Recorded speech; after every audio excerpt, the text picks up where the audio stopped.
Hey guys, tonight you are traveling to the far northern edge of the medieval world, to an island of wind, stone, and long winter darkness. Imagine a landscape shaped by fire and ice. Black volcanic fields stretch beneath a pale sky. Steam rises quietly from distant hot springs. The ocean presses against jagged shores, steady and indifferent. In the distance, turf-roofed houses seem to grow from the earth itself, low and patient against the wind. This is medieval Iceland. There are no grand cities here. No glittering cathedrals. No crowded marketplaces humming through the night. Instead, there is space, silence, and survival. Life moves according to the rhythm of the seasons. And in winter, that rhythm slows almost to stillness. As we begin, allow your breathing to soften. Let the modern world drift gently away. We will walk slowly through this northern landscape, exploring not only how people survived here, but how they shaped law, poetry, belief, and community from the edge of what seemed possible. Our journey will unfold in 8 quiet segments, from the hardship of winter survival to the poetry of sagas, from fragile politics to carved wooden beams glowing in firelight. But first, we must begin with you. Because if you were placed here, in medieval Iceland, in the depth of winter, you would quickly understand why you might not survive a single season. Imagine yourself standing outside a turf house in late October. The wind arrives first. It does not howl dramatically. It presses. It moves steadily across the open land, carrying fine particles of snow and ice that sting the face. The daylight is already fading, though it is only mid-afternoon. Soon, the sun will rise late and set early, tracing a shallow arc across the horizon before disappearing again. You are not accustomed to this light. In medieval Iceland, winter means darkness, not poetic darkness, but measurable absence. Weeks pass in dim twilight. Storm clouds swallow what little daylight remains. Indoors, illumination depends on flickering oil lamps fueled by animal fat. The air inside is thick with smoke and the quiet scent of dried fish, wool, and damp earth.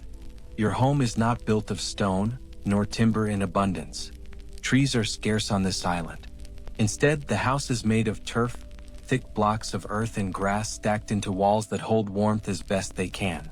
The roof is layered with sod. From a distance, the structure looks like a low hill, almost part of the land itself. Inside, space is shared. You do not sleep alone in a private chamber. You lie along a wall on a narrow bed platform, shoulder to shoulder with others. Family members, servants, perhaps even hired laborers, all beneath one roof. Privacy is a concept that has little meaning here. Warmth is communal. Survival is communal. Now imagine the food. There are no fresh vegetables in winter. No green herbs. No fruit. The growing season ended months ago. What sustains you now was prepared in summer and autumn. Dried fish hangs from rafters. Smoked lamb rests in storage.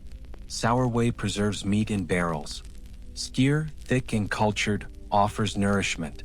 Butter, carefully rationed, provides precious fat. Meals are repetitive. Day after day, the same flavors return, salty, sour, preserved. Your body adjusts, but your mind begins to crave variety. There is no spice trade reaching this isolated island. No caravans delivering exotic ingredients. Only what the land and sea provided months earlier. And the sea itself is not always generous. Fishing in winter is dangerous. Storms rise quickly. Ice forms along the edges of boats. A misjudged wave can end a life without ceremony. Those who go out onto the water do so knowing that rescue is uncertain. The ocean is vast and settlements are scattered. You feel the isolation most at night. Outside the turf walls, snow drifts quietly. Wind hums across the roof. There are no nearby cities, no distant lanterns on a horizon. Farms are separated by miles of rugged terrain. Communication is slow. If illness comes, if injury happens, help may be days away, if it comes at all. An illness does come. The cold strains the body. Respiratory sickness spreads easily in close quarters. Malnutrition weakens resistance. There are remedies, yes. Herbal infusions, practical knowledge passed down through generations, but medicine is limited.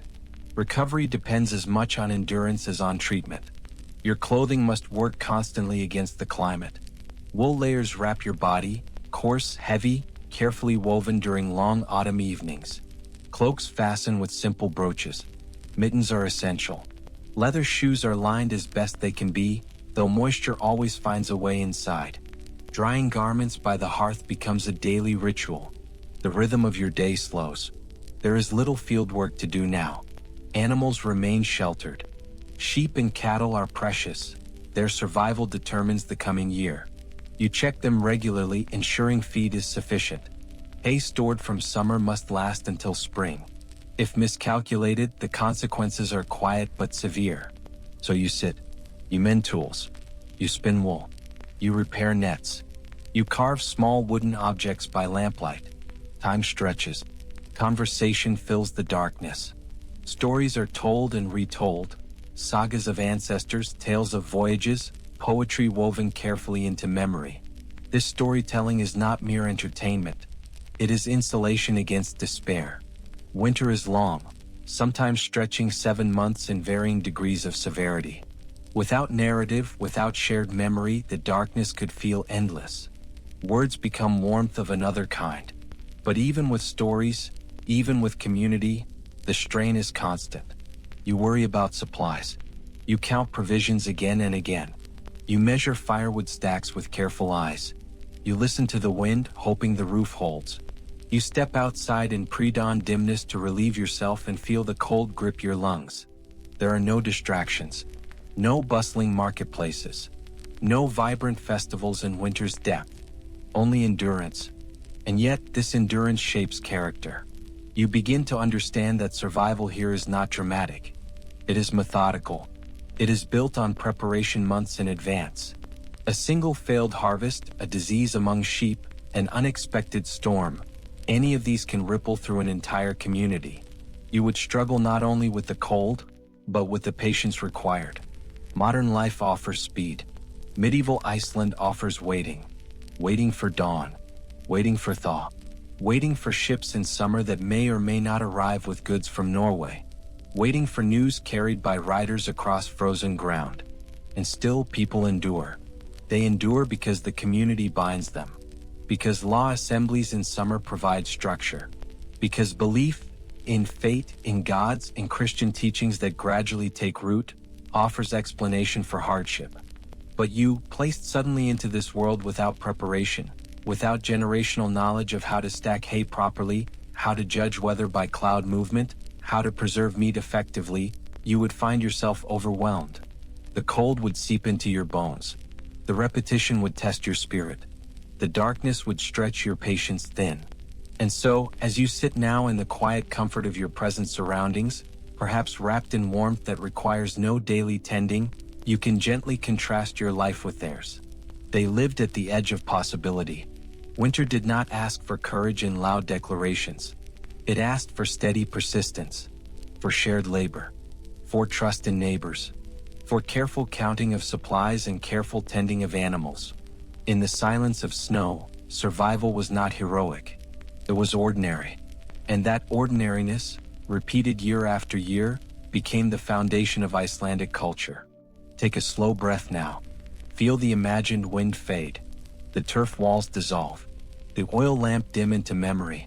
When you are ready, we will move from the quiet endurance of winter survival to the life of a man who navigated not only the harsh climate of Iceland, but the fragile climate of power and ambition.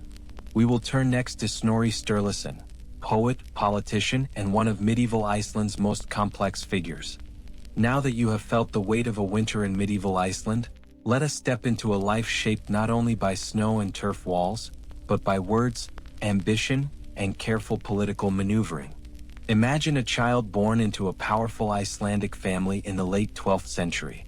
His name is Snorri Sturluson. He does not grow up in poverty. He does not spend his early years counting hay bales in anxiety. Instead, he is fostered, as was common among prominent families, into another household of influence. Fosterage is not abandonment. It is strategy. Bonds between families are strengthened by raising one another's children. Alliances are built quietly, over shared meals and shared instruction. Young Snorri is educated in law, poetry, and genealogy. In medieval Iceland, these are not idle arts. The spoken word carries authority. Law is recited from memory at assemblies. Poetry preserves history. Lineage determines legitimacy. To master language is to master influence. As you imagine him growing into adulthood, picture not a dramatic warrior in shining armor, but a measured man seated in a longhouse, listening carefully. He understands that in Iceland power is subtle. There is no king ruling from a distant castle. Authority rests in the hands of chieftains, Gore, whose strength depends on loyalty and negotiation. Snorri becomes one of them. He acquires wealth through marriage. He gathers followers. He positions himself strategically in the intricate web of Icelandic politics. His farm at Reykholt becomes a place of prominence, not only a residence but a center of learning and influence. If you were to visit Reykholt during his lifetime, you would notice something unusual: comfort. Compared to the average turf farmstead, Snorri's estate reflects prosperity. There are bath facilities fed by geothermal water. There are carved wooden structures. There is space for guests and scribes. It is not luxury in a modern sense, but it is refinement within the limits of Iceland's resources.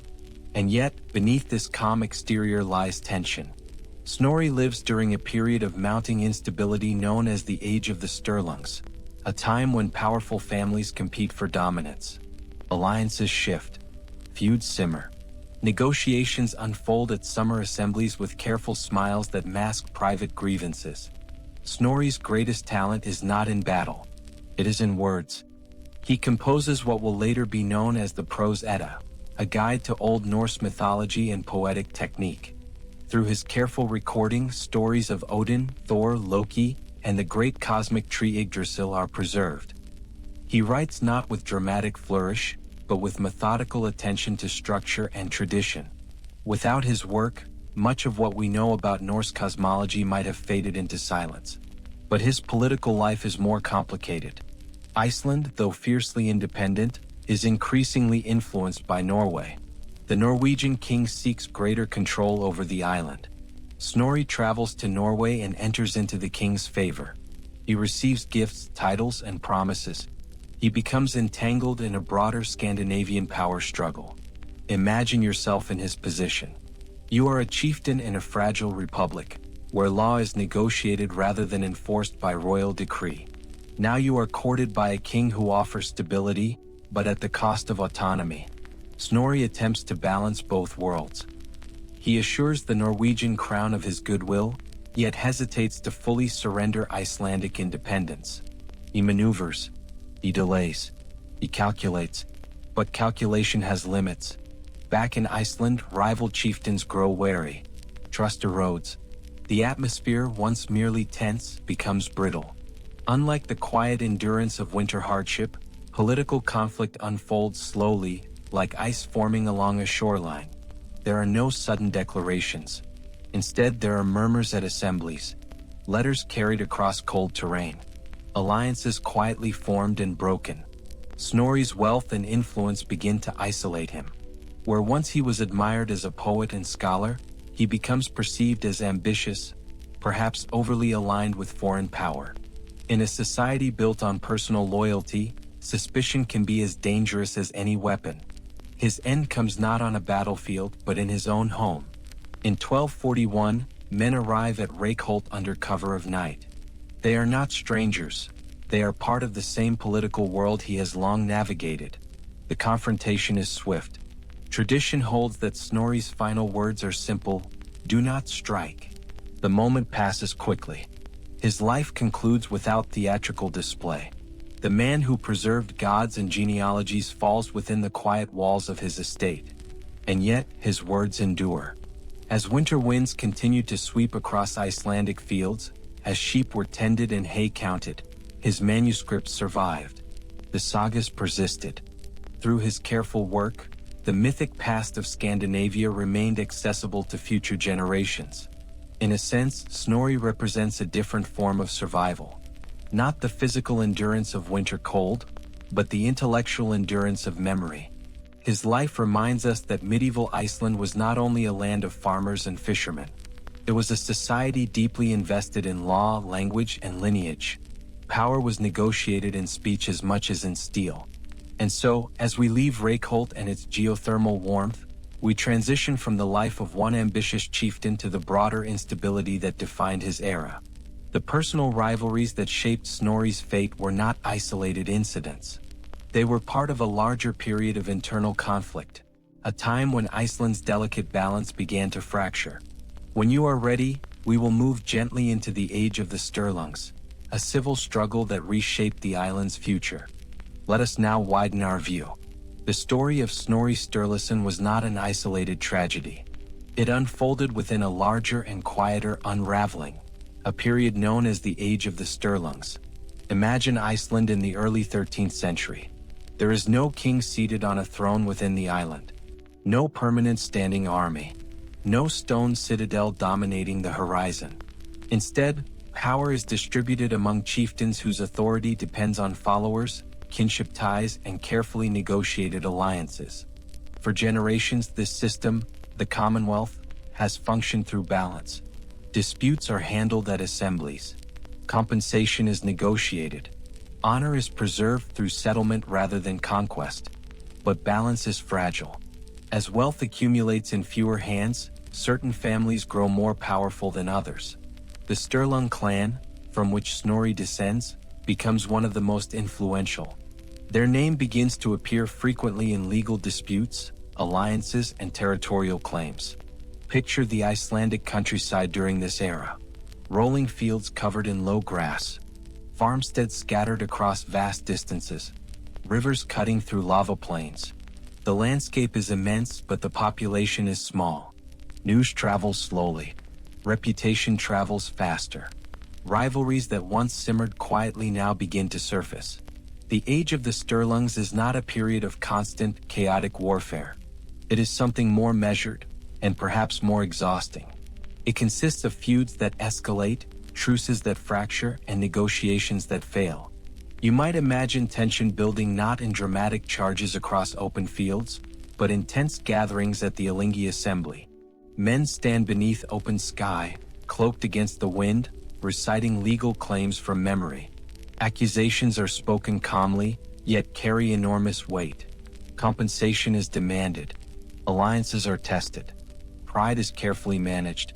When compromise fails, violence follows. Clashes between rival groups occur at farmsteads and along narrow valleys. These encounters are brief but decisive. Losses are felt not only in lives but in livestock, land, and honor. And always, in the background, Norway watches. The Norwegian crown recognizes opportunity in Iceland's instability. If the chieftains cannot govern themselves peacefully, perhaps they can be persuaded, or pressured, into accepting royal authority. Some Icelandic leaders resist. Others see advantage in aligning with a king who promises order. Imagine living through this uncertainty. Winter still comes as it always has. Sheep still need shelter. Fish must be preserved. Yet above these daily concerns hangs a question. Which chieftain will hold power next season? Will alliances protect your farm, or will your loyalty place you in danger? The Age of the Sturlungs stretches across decades. It is a slow erosion of independence. Battles such as the conflict at Relentless in 1238 demonstrate the growing scale of violence. For Iceland, where communities are small, such confrontations are deeply destabilizing. The landscape, already harsh, becomes politically unpredictable. Eventually, exhaustion sets in.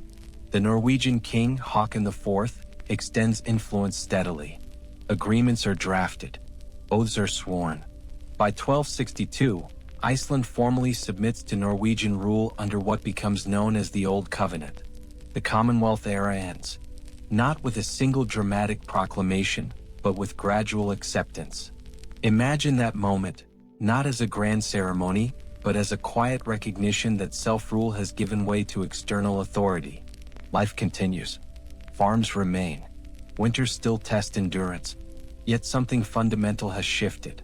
The Age of the Sturlungs reveals a deeper truth about medieval Iceland. Survival was not only about enduring cold and darkness. It was about navigating fragile social systems. Honor, loyalty, and negotiation shaped daily security just as much as food stores did. In this era, words could ignite feuds. Alliances could determine survival. And political ambition, like that of Snorri, carried consequences far beyond one household. As we let this period settle in our minds, notice how the rhythm of Icelandic life remains consistent. The wind across the grasslands, the crackle of fire inside longhouses, the distant sound of livestock shifting in the cold. History here does not roar. It endures.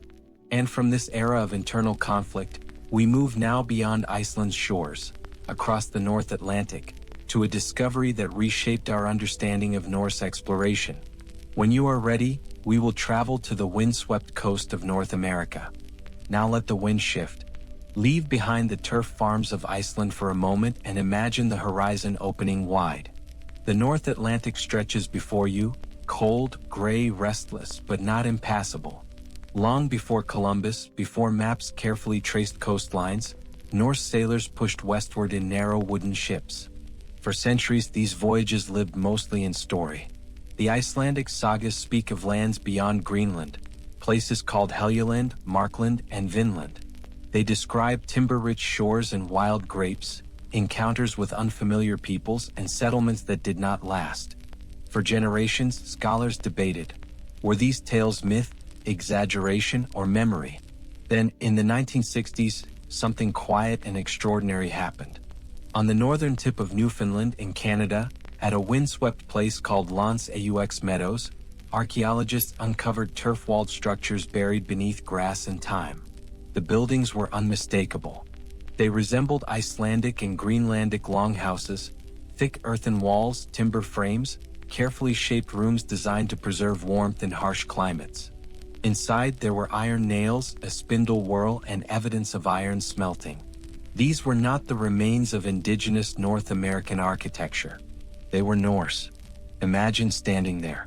The Atlantic wind still blows across the site today, just as it did 1,000 years ago. Low hills roll gently toward the sea.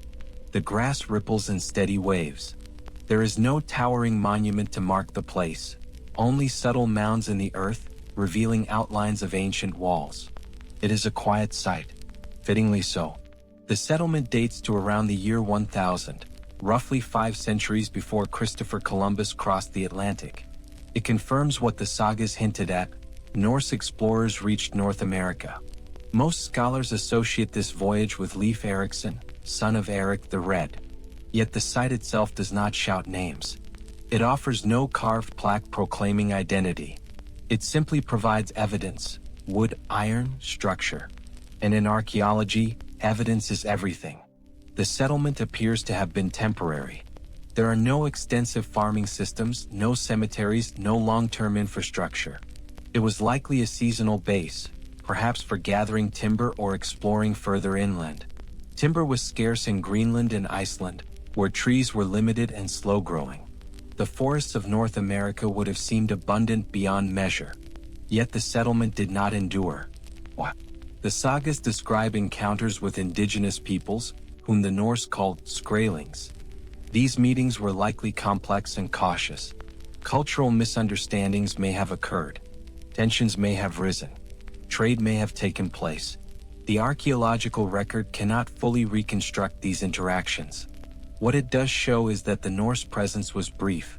Imagine the decision to leave. Supplies running low. Weather shifting. Ships repaired and loaded. The sea once again becoming the road home. The experiment in Vinland ending not with spectacle, but with departure. For medieval Icelanders, these voyages were remarkable but not transformative. Vinland became a story, part of the sagas recited by firelight during long winters. It expanded the mental map of the world, yet daily life in Iceland remained focused on sheep, fish, and survival. Centuries passed. Europe forgot. The knowledge of Norse voyages faded into legend until archaeology restored it to fact. Standing at Lance-aux Meadows today, you would feel something subtle rather than dramatic. The air smells of salt and grass. The structures sit low against the horizon. It feels less like a triumphant discovery and more like a whispered confirmation. Yes, they were here. And then they left. This discovery reshapes our understanding of medieval Iceland. It reveals a society capable of remarkable navigation and exploration, even while struggling with internal conflict and harsh winters. The same people who gathered at the Alþingi to debate law also built ships strong enough to cross an ocean. Yet even exploration had limits. Climate, resources, and fragile populations constrained ambition. Icelanders could reach North America, but they could not sustain it. The sagas once doubted now feel grounded. And as we let the wind at Meadows fade into the background, we turn inward again, not toward politics or voyages but toward belief. Because in medieval Iceland, survival was not only physical or political, it was spiritual. When you are ready, we will sit beside the fire and listen to the stories of Odin, fate, and the woven threads of Norse cosmology. Let the sea wind fade. Imagine instead that you are back inside a turf house in medieval Iceland. Outside, snow presses gently against the walls. The wind moves over the roof in long, steady breaths. Inside, the only light comes from a central hearth. Shadows climb slowly along the beams. It is here, in this dim, flickering quiet, that the universe takes shape. For medieval Icelanders, the world was not empty or accidental. It was structured, layered, and alive with unseen forces. Every storm, every illness, every stroke of fortune fit into a larger pattern. And at the center of that pattern stood the great ash tree Yggdrasil. In Norse cosmology, Yggdrasil connected the 9 worlds. Its roots reached into hidden realms. Its branches stretched above gods and men alike. It was not merely a symbol. It was a framework, a way of imagining reality itself. Above lived the Aesir gods in Asgard. Among them was Odin, seeker of wisdom, wanderer in disguise. There was Thor, steady and protective, whose hammer symbolized order against chaos. There was Frigg, watching and knowing. Below, in darker regions, lay Hell, not a place of torment as later medieval Christianity imagined, but a quiet realm of the dead, a place of continuation. Between these realms was Midgard, the world of humans. Your world. Imagine yourself listening to a saga recited beside the fire. The storyteller's voice rises and falls slowly. Outside, the wind does not stop. Inside, you hear of Ragnarok, the prophesied end of the world, when gods and giants will clash and even Odin himself will fall. But Ragnarok is not purely destruction. After the fire and the flood, the world renews itself. A new earth rises from the sea. This cyclical understanding of time, destruction followed by rebirth, may have resonated deeply with people living in volcanic Iceland. They knew landscapes could be reshaped overnight by eruption. They knew harsh winters were followed by fragile springs. Cosmology reflected environment. Fate, or WIRD, also shaped daily thought. The Norns, 3 powerful beings, were said to weave the destinies of gods and men alike. Even Odin could not fully escape fate. This idea offered both comfort and constraint. If hardship was woven into your life, it was not arbitrary. It was part of a larger pattern. In a land where weather could destroy livestock and isolation could magnify grief, this belief system gave structure to uncertainty. Ritual life was quieter than one might imagine. There were seasonal feasts, blots, where offerings were made. Animals might be sacrificed and meat shared in communal meals. These were solemn gatherings reinforcing bonds between people and gods. There were also smaller gestures. A whispered appeal before setting out on a journey. A carved symbol for protection. A moment of silence when lightning cracked across the sky. Over time, Christianity began to take root in Iceland. In the year 1000, at the Alþingi assembly, it was decided, peacefully, that the island would adopt Christianity as its official religion. And yet, old beliefs did not vanish overnight. They lingered in stories, in folklore, in quiet superstitions passed between generations.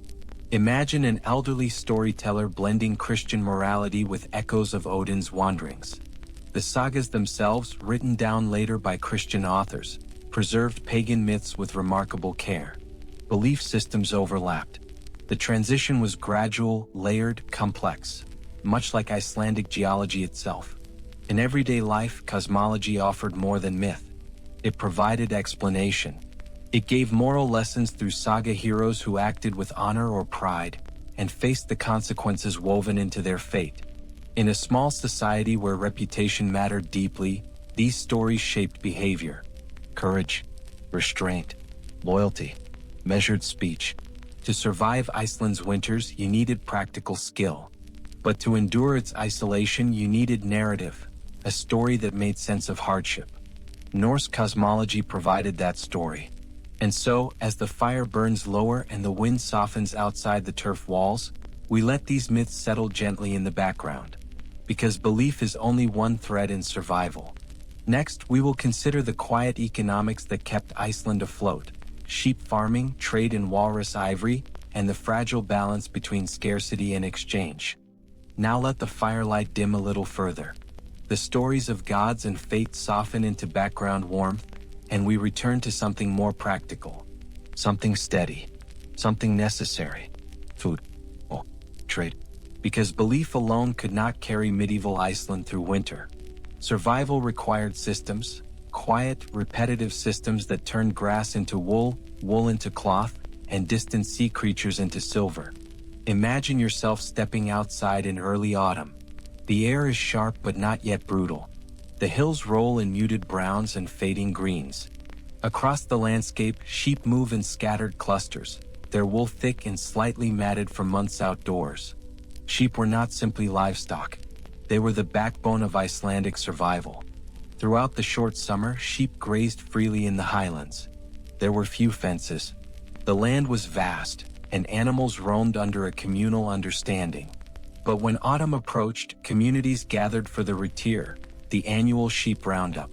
Imagine the scene: dozens of farmers on horseback moving across valleys, guiding sheep down from hills. The process was orderly but intense. Animals were sorted carefully in circular stone pens, each family identifying its own by ear markings. The rhythm of their lives depended on these animals. Sheep provided meat for winter, often dried or smoked to preserve it. They provided milk, turned into skyr and butter. And most importantly, they provided wool. Wool was warmth. Inside turf houses, women spun thread from cleaned fleece. The whir of the spindle became part of daily sound.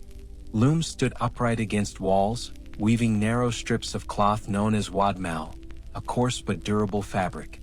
Wadmal was more than clothing. It functioned as currency. In a land with little silver and few coins, value was measured in wool. Legal fines were calculated in ells of cloth.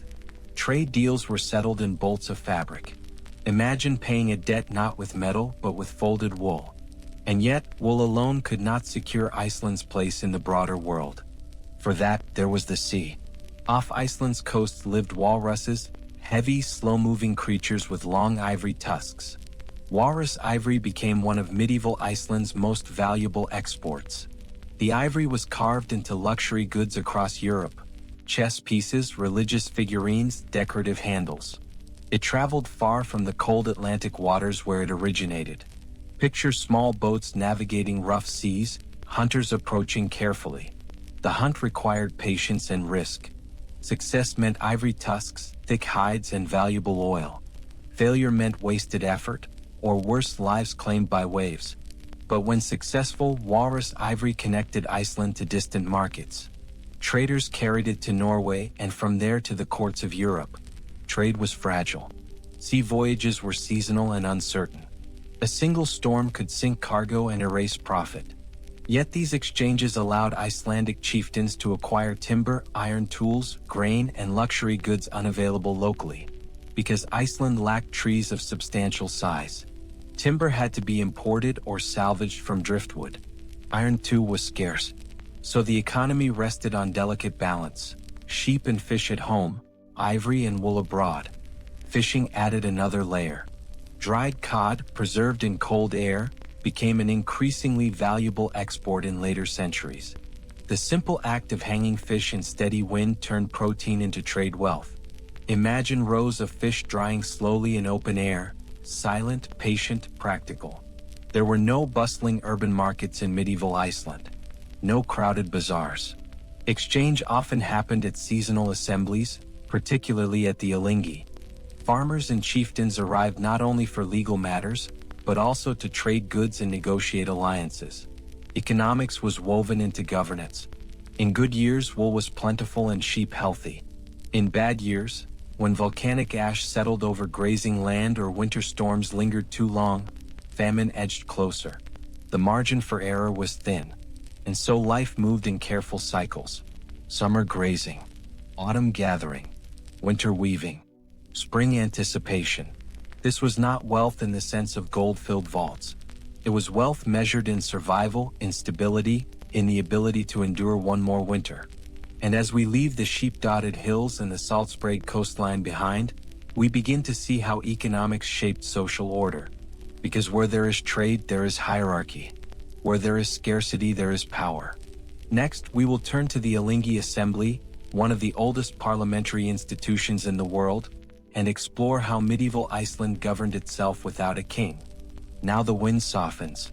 The sea, the sheep, the ivory, all of it continues in the background, steady and necessary. But above those daily labors rose something quieter, yet equally powerful: law. Imagine yourself traveling across rugged terrain in early summer.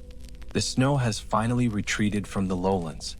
Rivers run full but crossable. Grass grows bright for a few precious months. You are heading toward a broad lava plain known as Þingvellir. This is where the Alþingi gathers. Founded in the year 930, the Alþingi was not a palace parliament or a king's court. It was an open-air assembly, a meeting of chieftains, farmers, traders, and families beneath the open sky. There was no throne, no crowned ruler presiding from above. Instead, medieval Iceland was governed by a system of chieftaincies, gur, alliances between leaders and free farmers. Loyalty was not tied to land but to personal bonds. You could, in theory, choose your chieftain. Imagine a society held together not by castles or standing armies, but by agreements. Each summer, for about 2 weeks, thousands gathered at Þingvellir. Temporary booths made of turf and fabric rose along the lava fields. Tents, cooking fires, livestock pens, the plain became a seasonal town. But at the center stood the Logberg, the law rock. Here the law speaker stood. The law speaker's task was immense. In a time before printed books, before wide literacy, he was required to memorize the entire body of Icelandic law and recite 1/3 of it aloud each year. Imagine standing in silence while a man speaks laws into the wind. The rhythm would have been slow, deliberate, steady, a cadence suited for memory. Disputes were brought before assemblies of judges selected from among chieftains. There were no prisons in medieval Iceland. Punishments often involved fines, compensation payments, or outlawry. Outlawry was a quiet but devastating sentence. To be declared an outlaw meant losing legal protection. Anyone could harm you without consequence. You were cut off from community, from shelter, from survival. In a land this harsh, isolation was nearly equivalent to death. And yet, compared to many contemporary societies, Iceland's system was strikingly structured. It relied on consensus, on reputation, on public negotiation. Picture two farmers arguing over grazing rights. They present witnesses. Chieftains deliberate. Fines are calculated, often in wadmau cloth. Justice unfolds not through spectacle, but through measured words. The Alþingi was not only about law. It was also social. Marriages were arranged. Trade deals were negotiated. Stories were exchanged. News from Norway and beyond circulated across the booths. For 2 weeks, isolation gave way to gathering. Then, just as quietly, everyone returned home. No permanent capital. No permanent bureaucracy. Governance existed in rhythm with the seasons. But this system was fragile. Over time, powerful families, especially during the age of the Sturlungs, began consolidating influence. Feuds intensified. Chieftains accumulated more control. Eventually, internal conflict weakened the system enough that Norwegian kings extended their authority over Iceland in the 13th century. The land without a king gained one. Still, the Alþingi endured. Its form shifted under foreign rule, but its origins remained a point of identity. Law spoken aloud on volcanic stone. Imagine that lava plain again. Open sky above. Cold earth beneath. Words carried by wind. In a landscape defined by extremes, governance itself had to be adaptable, personal, communal. And while the common farmer faced snow, darkness, and endless chores, there were others, chieftains and elites, who lived differently. still harsh, still cold, but surrounded by more space, more authority, more prestige. Now, as we step away from the law rock, we move toward one final immersion before reflection. We enter the longhouse of a powerful chieftain. Now the wind is still outside. You leave the open plain of Þingvellir and travel across rolling hills toward a chieftain's estate. It is not a castle of stone. Medieval Iceland had few forests and even fewer quarries suitable for grand fortresses. Instead, power is expressed in timber carefully imported, in carved beams, in scale rather than height. Imagine approaching a large turf structure nestled into the earth. From a distance, it looks almost like a gentle rise in the landscape, grass growing thick along its roof. Smoke curls from a vent along the ridgepole. Sheep graze nearby, watched by hired hands. The air smells faintly of peat smoke and wool. You duck through the doorway. Inside, the light is low and amber. This is a longhouse, but not the cramped dwelling of a struggling farmer. This is larger, wider, more structured. The central hearth runs lengthwise down the middle. Benches line the walls, layered with woven textiles and furs. Carved wooden pillars support the roof, some etched with interlacing patterns, perhaps scenes from sagas. Odin riding across the sky, heroes standing against impossible odds. The rhythm of daily life here is still laborious. Even a chieftain's household must store hay, mend nets, oversee livestock. But there is a difference. There are more hands, more servants, more dependents bound by loyalty or obligation. You would notice the hierarchy immediately. The chieftain sits in a high seat, a slightly elevated position of honor. This is not merely a comfortable chair. It is a statement of authority. Guests are placed according to rank. Servants move quietly, refilling wooden cups with ale or fermented whey. Meals are similar to those of common farmers. Dried fish, lamb, barley bread, but there is more variety. Imported goods, rare and precious, might appear. A chest carved from driftwood may contain silver arm rings. A walrus ivory carving rests on a shelf. Wealth in Iceland is measured less by extravagance and more by stability, by the ability to endure winter without fear. The longhouse is not silent. At night, stories are told. A saga reciter stands near the firelight, voice steady and unhurried. Tales of ancestors, of feuds resolved and unresolved, of voyages westward into unknown waters. The sagas are not shouted performances. They are patient narratives recited with respect for memory. Imagine sitting along the wall, listening as flames shift and shadows move across carved beams. Outside, snow presses against the turf walls. Inside, community presses close. Power here is relational. A chieftain must host generously to maintain loyalty. He must provide protection in disputes. He must lead men when conflict arises, yet also negotiate peace when possible. Leadership is constant balance. Even so, life at the top is not without tension. Rival families watch one another. Alliances shift. The age of the Sturlungs proved that prestige could quickly turn into vulnerability.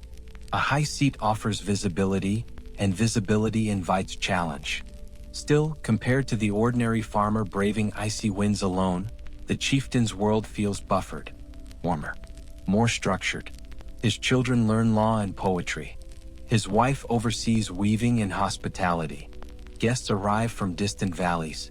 The longhouse becomes a small universe, layered with social expectation, cultural memory, and quiet ambition. And yet, despite carved beams and imported goods, winter remains. Snow still buries the fields. Darkness still lingers for long weeks. Even the elite cannot command the sun to rise sooner. The difference is not in escaping nature, but in having more resources to endure it. Imagine now the glow of that hearth fading. The voices soften. The longhouse settles into sleep. Outside, wind brushes gently across frozen earth. Inside, beneath turf and timber, warmth holds for another night. And as the chieftain's household rests, so too does this journey begin to settle. From snowbound farms to law spoken on lava rock, from walrus ivory trade to carved beams of prestige, medieval Iceland reveals itself as a society shaped not by abundance, but by endurance. Let us now move gently into reflection. And now, as our journey draws to a close, imagine the wind again. Not harsh, not cutting, just steady. It moves across a wide Icelandic plain, brushing over frozen grasses, across lava fields, along the edges of distant mountains softened by snow. The sky is pale, almost luminous, as though the world itself is holding its breath. You have walked through a winter in medieval Iceland. You have felt the long darkness pressing against the walls of a turf house. You have tasted dried fish and thick dairy, eaten not for pleasure but for survival. You have listened to sagas beside a smoky hearth, watched alliances shift at the Alþingi, sensed the quiet ambition of chieftains beneath carved beams.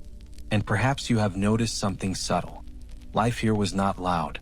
It was not flamboyant or overflowing with spectacle.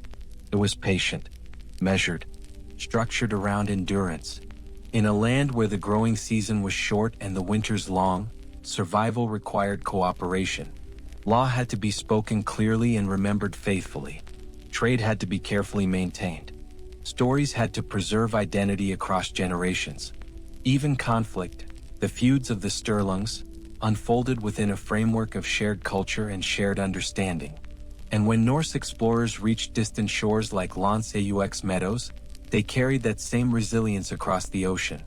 When poets like Snorri Sturluson preserved myth and history, they were not merely entertaining, they were safeguarding continuity. In the silence of snow, endurance became culture.